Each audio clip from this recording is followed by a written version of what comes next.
I really appreciate the opportunity that Chad and everyone else has given me to come here and talk tonight.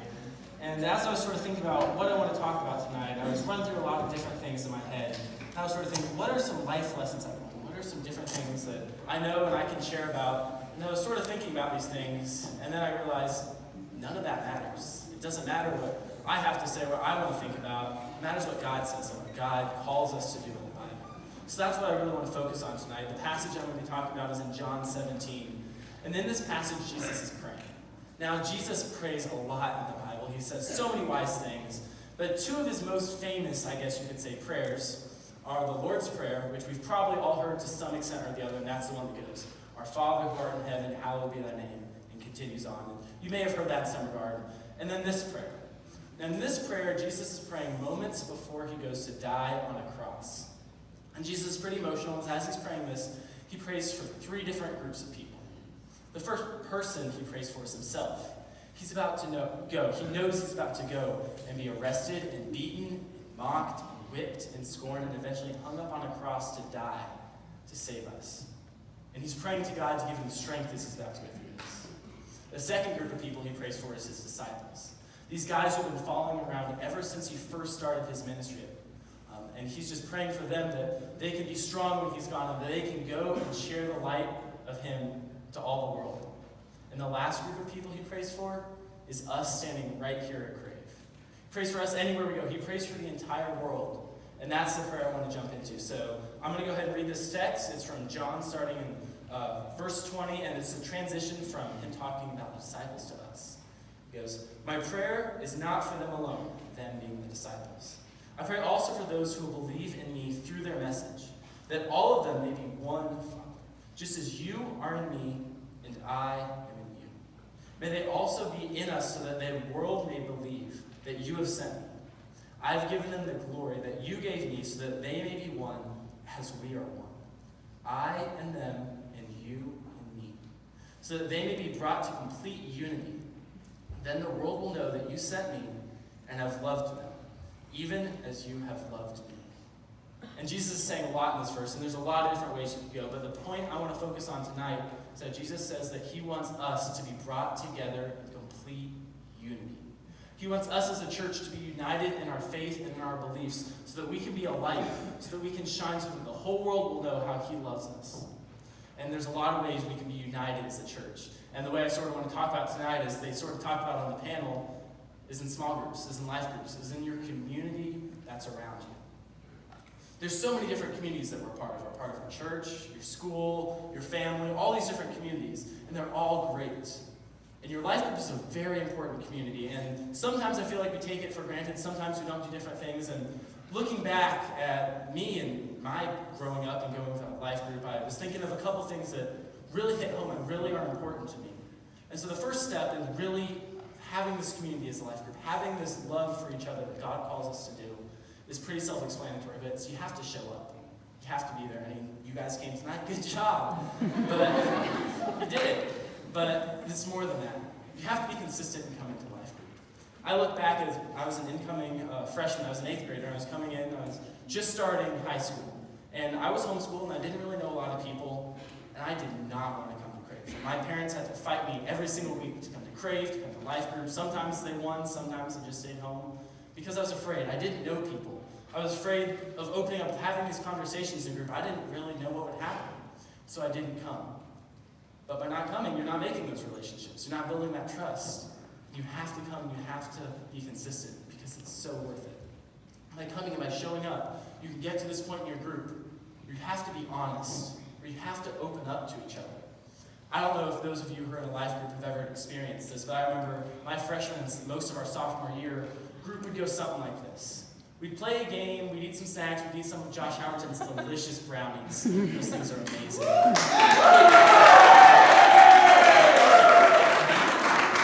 after that, we'd sit down for group.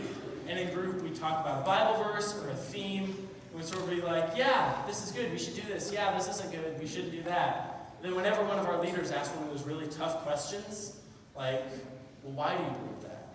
Or how are you struggling with this? Or anything like that, the room would go dead silent. It We'd all just sort of look around, not making eye contact, like when your teacher asks a question in school that you don't want to answer. Maybe you nudge your friend, like, hey, you should know. Just watch. And for me, that was what my life was like. That might be what you felt sometimes before. And I remember clear as day, it was the end of the sophomore year. I was sitting in Jesse Day's house. I was sitting over by his fireplace, petting his dog, Wrigley. Great dog, unfortunate name. And we get to that point. We get to that point where they're asking the real questions. They're asking what's wrong. They're asking what's going on in our lives. Same thing. We're all just sort of looking around, nudging each other. I remember one boy, he's sitting over on the windowsill. He sort of takes a deep breath and he leans in. He goes, guys, I've been really going through this hard patch.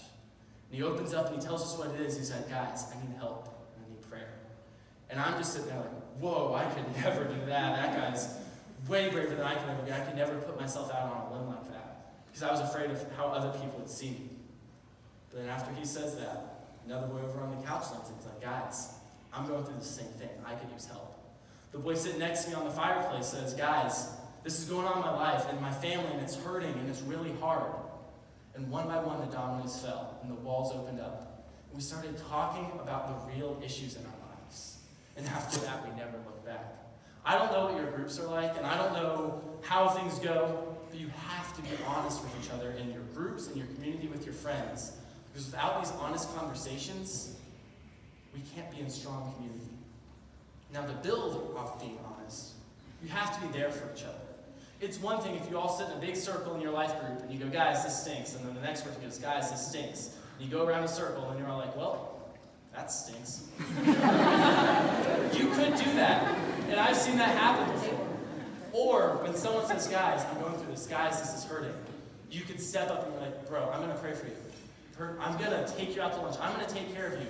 I'm going to be there for you and have your back because I know you'll have my back when I'm going through this. A couple months ago, I was sitting in my car and I got a call from my mom that my uncle had just been diagnosed with terminal cancer. And he had a week, maybe a couple weeks to live. And I had no idea what to do. It hit me like a bullet.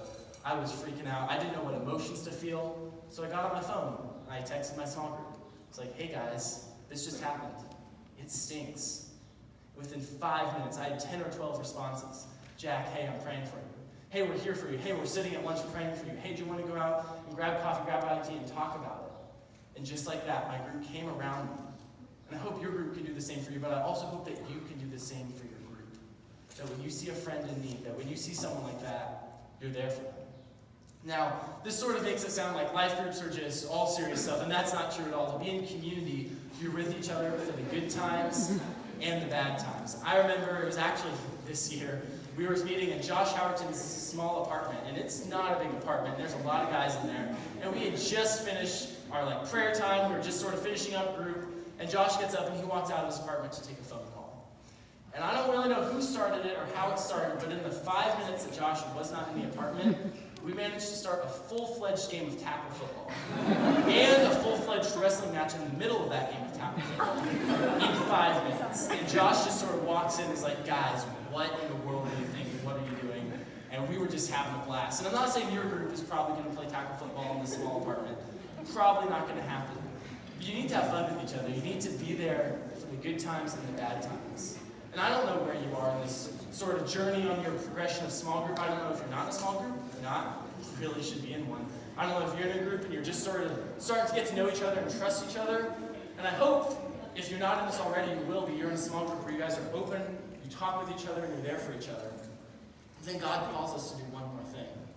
I don't know if you've ever been in a friend group at school or some sort of club or anything, where you sort of have this clique going with your friends and with your buddies, and then maybe someone new shows up and you're like, hey, I like you, but at the same time you're sort of in my group and this is my group.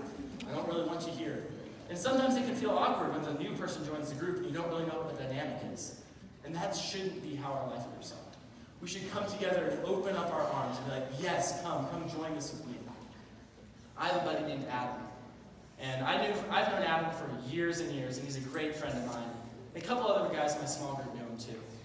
And I remember one night, a couple years ago, Chad Monaghan preached a sermon. And in the sermon, he was like, guys, who's your one person who doesn't come to church? Who's your one person that you want to make a difference in their life and help bring Jesus to them? And I was thinking, well, Adam. And a couple other guys in my group, we got together and were like, guys, we want to pray for Adam. And that night they gave us all a little red piece of string. And they challenged us that if we were serious about this, we'd put this piece of string somewhere, we would remember it, and every time we looked at it, we'd pray for that person. So I hung mine at my light at home. It's still there, right above my bed. Every night, I would pray for Adam, that he could come to church, that he could come to know God. And every night, the buddies of my D group, we all prayed. And then Adam started coming to church. He started coming to Crave. We started praying more together as a life group. And then Adam came to move, and before we knew it, we were baptizing Adam. And it didn't end there. Now Adam is sitting in this room, part of our group, supporting us and joining us together.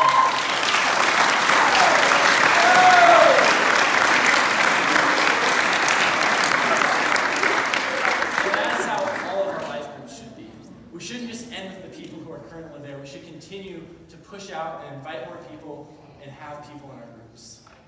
Now, like I said before, I don't know if you're in a group. I really hope you are. If you're not, maybe you're not because you're afraid like I was. Maybe you're afraid because you don't know people. Maybe you're afraid of opening up because you're afraid if you start talking, people will judge you or cast you out. Maybe you're just afraid of having those close relationships. I don't know. Let me just challenge you.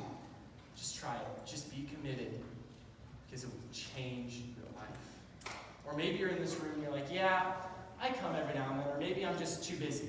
I've got all this stuff going on. I'm in clubs, I'm in sports, have homework, which we all do. Or maybe I'm in this relationship that's taking so much time. I'm not saying any of those are necessarily bad. This community that Jesus calls us to, this community where we grow together and have the real talks and study God's word, this is so much better than any of that. This is so much better because this will change your life. Not only can it change your life, it can change the life of all of those around you. So I would challenge you to do that. And it can be tough. For you incoming freshmen, guys, you're not going to have the first meeting and play tackle football and have deep conversations. That's probably not going to happen. Maybe the football part, I don't know. But I would challenge you guys to stick with it and be consistent. And another group of people I want to talk to in here for just a second are guys, the seniors. Guys, this is it. This is our last one. And that stinks. We've spent all these years, and I really hope you've been in a life group, and I really hope you've been in this community where you've been able to build each other up. Don't let it end here. We're all going these different directions. Some of us are going to college, some of us are getting jobs, some of us don't know what we're doing, and that's scary. And don't let this community you're in die. Make sure you're still reaching out to each other. Make sure you're still connecting. But also, wherever you go, you're going to have to find new community. You're going to have to start this process all over again. And it can be tough at times. You can just look back and think, oh, I wish I was back there. But keep with it. Keep with it and finding this group of people who you can love God together with, who you can grow together with. Because it is so worth it. As I was thinking about what Bible verse I wanted to talk about, just to sort of wrap up, I was thinking about a verse in Ephesians. This is in Ephesians chapter 1, and it starts in verse 15. And Paul is writing this.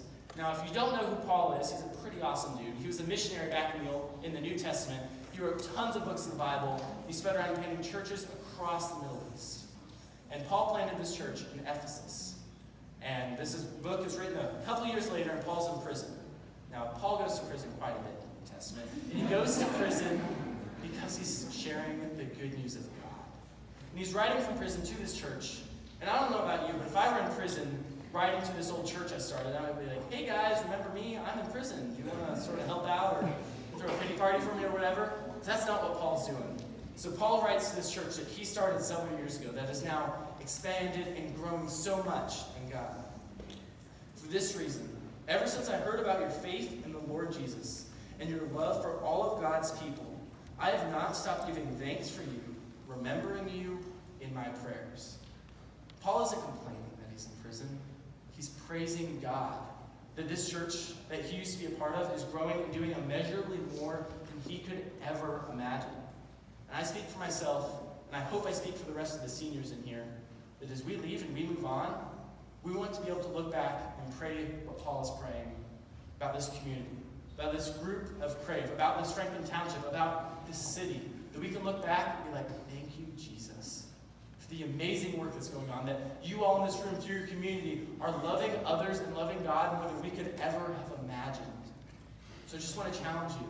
See what you can do with that. As I stand here, my last Crave, I just look around and I'm so thankful.